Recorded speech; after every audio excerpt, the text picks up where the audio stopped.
Hello, hi everyone, কেমন আছো তোমরা সবাই? Welcome back to a new blog and most welcome to my channel. আশা করছি সকলে খুব ভালো আছো আর সুস্থ আছো। তো গরম কেমন তোমাদের ওদিকে একটুখানি কমেন্ট করে জানাও। আমাদের এদিকে এতটাই গরম যে বেঁচে থাকা দায় হয়ে যাচ্ছে। জানি না কেন এখন দেখছি রোদের সেরম একটা তাপ ঠিক নেই, কিন্তু এত পরিমাণে গরম আছে, শরীর থেকে শুধু শুধু ঘাম ঝরে ঝরে পড়ছে। মানে শরীরের সমস্ত জল বা রক্ত সব ঘাম হয়ে মনে হয় বেরিয়ে যাচ্ছে। তো এই আজকাল এত গরম পড়েছে, মনে হচ্ছে আর বাঁচবো না এই গরমে, মারা যাব। যাই হোক, দেখো আজকে ভিডিওটা শুরু করেছি সকাল সকাল, মোটামুটি এখন সকালে 8:30 মতো বাজে। আর এই যে আমাদের পুচকিটা এসছে ওর মায়ের সাথে, আর এসে ঘরের মধ্যে কিছুতেই থাকছে না, বাইরে বার হয়ে যাচ্ছে।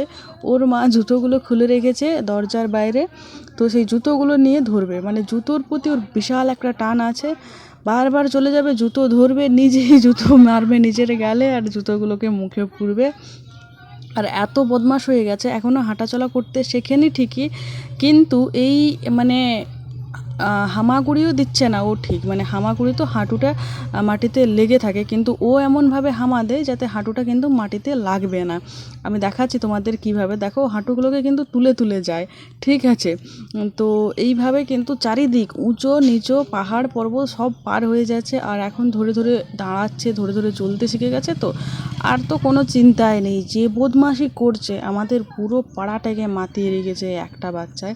আর এত বদমাশ আর এত চিৎকার করে একটুখানি হলে রেগে গেলে সে কী বলবো। আর ওর কাণ্ড কারখানাগুলো বেশ হাস্যকর। তো এখানে গেছে আর দেখতে পেয়েছে এখানে আয়না চিরুনি রেখেছিল আমার শাশুড়ি, সেইগুলোকে ধরে নামিয়ে নিয়েছে। এখন সেইগুলো নিয়ে ও খেলা করবে। আর ওর খেলা মানেই তো ঠোকা ঠুকি এই সবই, কখনো চিরুন মানে আয়না দিয়ে চিরুনকে, কখনো বা চিরুন দিয়ে আয়নাকে, কখনো বা আয়নাটা দেখবে ধরে করে মাটিতে ঠুকে দিচ্ছে। তো ওই সাইড থেকে আবার আমার শাশুড়ি ডাক দিচ্ছে আয়না চিরুনগুলো দেওয়ার জন্য। তো তার রিয়াকশানটা কীরকম কী হয় সেইটাই তোমাদের সাথে এখন শেয়ার করবো। এই যে প্রথমে তখন আমার শাশুড়ি যখন ডাকছিল, তখন এই যে হু হু মুখটা সরু করে আর দেখিয়ে দিল যে আয়নাটা তার কাছে আছে।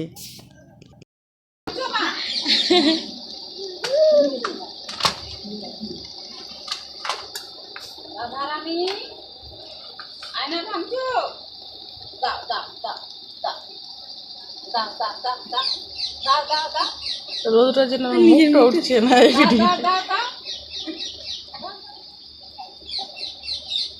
হাতটা কেমন দেখা যাচ্ছে, ভূতের মতো কালো কালো হাত।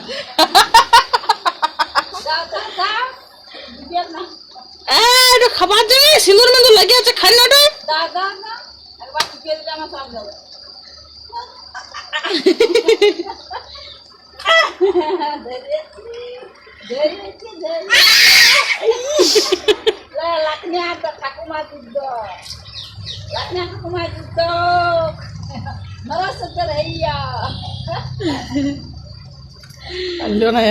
দাঁড়ায় থাকে, তোর কাছে চিরুনিটা আছে, চিরুনিটা নিয়ে খেল। আর আরে আবার টানাটানি লাগিয়ে গেছে।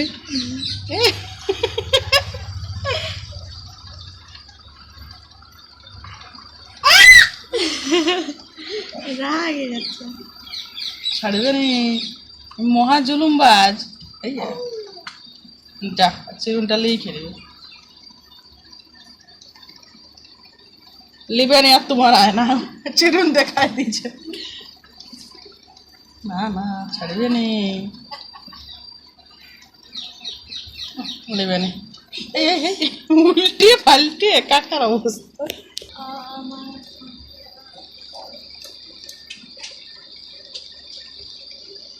এবার তো তোর মুখটা দেখি না, মুখটা দেখা, মুখটা মুখটা ছুটছে আর মতো করে।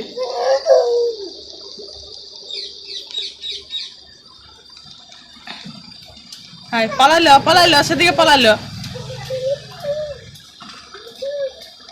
দু দু করে পালাইছে। এই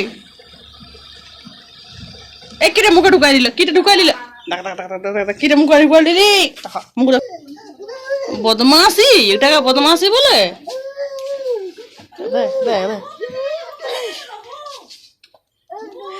দেখিয়েছে বোধ হয় মায়ের দিকে এসে গেছে,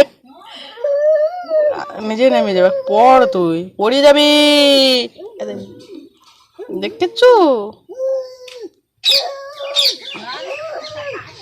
উ হু করে চারদিকে একা মাথায় কুড়াই খাই লিবে। যাই হোক, আজকে আমাদের পুচকির দুষ্টুমি শেয়ার করতে করতে তো ভিডিওর অনেকটা সময় কেটে গেল। তো চলে এসেছি ডাইরেক্ট সন্ধ্যাবেলায়। আজকে সন্ধ্যাবেলায় মেঘ করেছে আর ফোঁটা ফোঁটা বৃষ্টি পড়েছে। আর এইদিকে আমাদের বাড়িতে আজ 3-4 দিন হলো কলকাতা থেকে ল কাকু এসেছে। তো ল কাকু কলকাতাতেই থাকে ফ্যামিলি নিয়ে, আর এখানে মাঝে মধ্যে আসা যাওয়া করে। এবার কাকু একাই এসেছে কিছু কাজে, বিশেষ করে ভোট দিতে এসেছিলো। তো আজকে কাকু আমাদেরকে চিকেন পকোড়া রান্না করে খাওয়াচ্ছে। তো কলকাতাতে কাকুর ফাস্টফুডের দোকান আছে, আর কাকু দারুণ দারুণ বানায় এইসব। তো কাকু যখনই আসে তখনই আমাদের আবদার লেগেই থাকে। তবে এইবারে আমরা আবদার করিনি, করেছে অন্য একজন। তো তার আবদারে তাদের বাড়িতেও চিকেন পকোড়া করে খাইয়েছে, আর আজকে আমাদের বাড়িতে চিকেন পকোড়া করে খাওয়াচ্ছে। আর আজকে সন্ধ্যার ওয়েদারটা দারুণ ছিল, একদম ঠান্ডা ঠান্ডা ওয়েদার, আর বৃষ্টি পড়ছিল। তবে যেটা প্রবলেম হচ্ছিল, কারেন্টটা ছিল না, এতক্ষণ কারেন্ট ছিল না। তো এখন ফাইনালি কারেন্টে এসেছে, তো এক্সট্রা লাইটের আমি ব্যবস্থা করে দিয়েছি। এদিকে 2-3 কড়াই মতো চিকেন পকোড়া তোলা হয়ে গেছে, আর 1 কড়াই ফ্রাই হচ্ছে, আর মনে হয় 1 কড়াই হলেই হয়ে যাবে।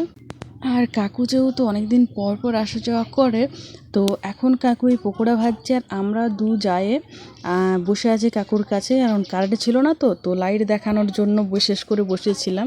তো কাকু আমাদেরকে সব পুরনো পুরনো গল্প বলছে, আমরা গল্প শুনছি আর চিকেন পকোড়া ভাজার গন্ধ নিচ্ছি। এসে করে বিয়ের বউ, নতুন বউ এসে কাপড়টা খুলে সমস্ত ভাতে ভাত বসিয়ে দিল। সব থেকে মেজর যেটুকু খুব আনন্দ পেয়েছে, বাড়িতে বৌদি এসছে, সে কি আনন্দ, নাচন কোনন, সে কি আমাদের 5 ভাই 6 ভাই মিলে। শিলিগুড়ির ওই দাদা এসছে, সব এরকম ঘুরে বসে।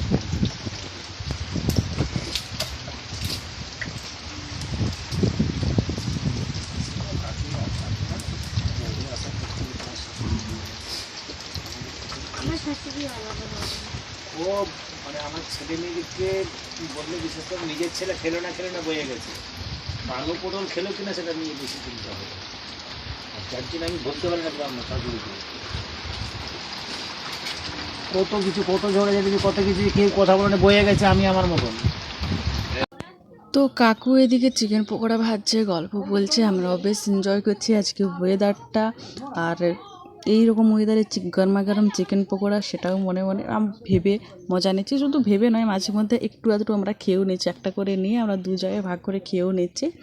তো এখানে টোটাল 1.5 কেজি মতো চিকেন রয়েছে, আর আমরা এক একজনে 200 থেকে 250 গ্রাম করে চিকেন পেয়েছিলাম। আর আজকে চিকেনের পিস মানে গুলো ছিল অনেক বড় বড়, আর কোটিং ছিল অনেক পাতলা, মানে দোকানের থেকে একদমই আলাদা স্বাদ। তো শুধু বলতে গেলে চিকেনের পিসগুলোই ছিল এত ভালো লেগেছে, আমি তো অনেকগুলো খেয়েছি, 250 গ্রাম তো হবেই, আমি খেয়ে নিয়েছি। আর রাত্রেবেলায় চিকেন পকোড়া খেয়েই থেকে গেছি, মানে চিকেন পকোড়া খেয়ে পেট এত ভর্তি হয়ে গেছে যে আর খিদেও পায়নি, আর কোনো কিছু খেতেও ইচ্ছে করেনি। তো আমরা বেশিরভাগই শুধুমাত্র চিকেন পকোড়া খেয়েই থেকে গেছিলাম। তবে হ্যাঁ, কারেন্ট প্রথমে থাকেনি ঠিকই, কিন্তু তাও রাত্রে রুটি তরকারি করতেই হয়েছে। তবে যাই বলো তাই বলো, আজকে সন্ধ্যেটা দারুণ কাটলো, ঝমঝম করে বৃষ্টি পড়ছিল, সেই সময় গরমা গরম চিকেন সস আর স্যালাড দিয়ে খেতে এত দারুণ লেগেছে যে কি বলবো। থ্যাংক ইউ কাকু, মানে কাকুকে অসংখ্য ধন্যবাদ এইরকম একটা সন্ধে আমাদেরকে উপহার দেওয়ার জন্য। আর এত সুন্দর সুন্দর মানে গল্প, মানে পুরনো আগেকার যুগের গল্প আর কি, কাকুদের ছোটোবেলার গল্প, তারপরে কাকুরা যখন সংসারে প্রবেশ করছে তখনকার গল্প, এই সব গল্পে পুরো মেতে গেছিলাম।